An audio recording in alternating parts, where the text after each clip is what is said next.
technology. Okay, so some other things to consider as well is to look at cleaning up the tools that you use a lot. So, in many cases, we have educators, pretty much all of them in my experience, are using Google Drive to some degree. And so, the ability to sift through some of that and get rid of some things is good. In our Google series, I'm a huge advocate for creating folders, and you could, really go as deep with that as you want. So if you have folders and then you want to create folders within those, you can do that. Um, Color code them, all sorts of things with that. Uh, but what we can also do is if you want to switch from the grid layout, which is what you see here with the little cards, to the list view, you can see a lot more things as you filter. So, one way you could do this is if I wanted to go and look at, say, a custom date range. So, maybe I don't want to get rid of anything from this year or last year, being as they're still pretty recent. But if I go and I look at, let's say, um, we'll go after September 2021 and before January 1st here. Okay, so like right here, I was able to, in my list view, I just filtered from September 1st, 2021 to December 31st, 2022.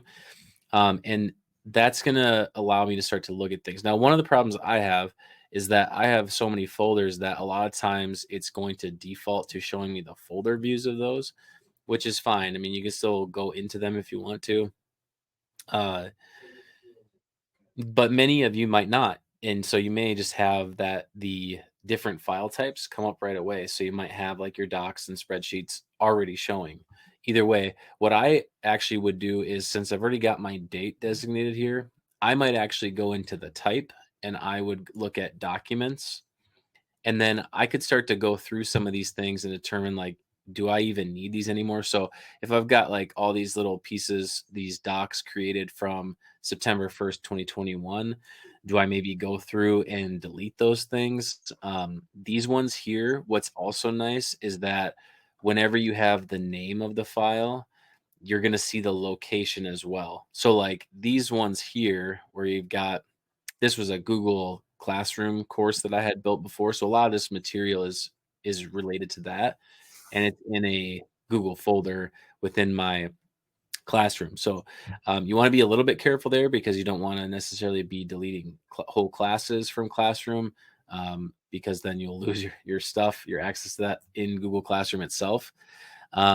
But let's say I wanna do, like, here's a bunch of digital citizenship stuff that I really don't need anymore. So if I wanted to start to move some of this to the trash, I could do that. And if I don't need that anymore, but you can start to sift through some of this and delete things.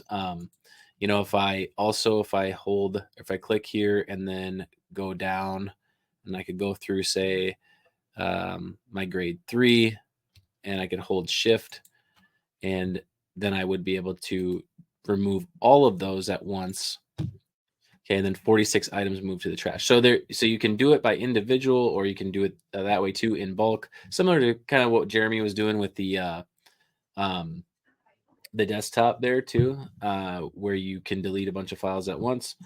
And then you can always go back to your grid view if you want, to see what these look like. So if you're unfamiliar, if you don't really remember, what was the reflecting on my media student handout, what was that like again? I want to maybe find that here and figure out if I want to keep that or not.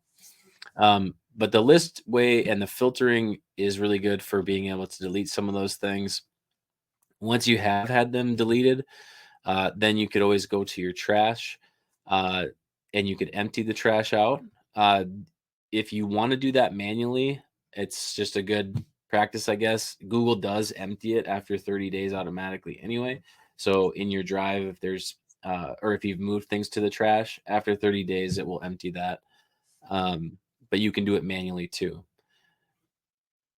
So that would be a couple good things just in terms of reorienting your drive, maybe creating some folders to organize, really looking at stuff that hasn't been accessed for a long time. Um, like when we did our custom date range, what's nice, regardless of whatever you choose there for the date range, the thing that I like the most is, especially with that older stuff, if we're looking at, say, the digital citizenship materials, if I haven't opened it in a really a couple years, it's probably time to get rid of it. I know some people aren't gonna like that. Some people want to just keep everything, and that's fine if that's more your type. But this at least gives you an indicator of when it was last accessed, so then you can determine whether you want to get rid of it or not. So um, totally up to you. In the shared with me, you can also delete these too if you want to. I usually just leave this alone. Don't really ever go in my shared with me because I organize stuff in my drive and create shortcuts for them and stuff. So, or we have shared drives, so I don't really find myself in this area ever. If you delete something from here and you're not the owner of it, don't worry about it deleting the original. It's not going to do that. It's just going to delete it in your drive. So if there are things in here that belong to others that you don't want eating up your drive anymore, then you could consider deleting it and getting rid of it.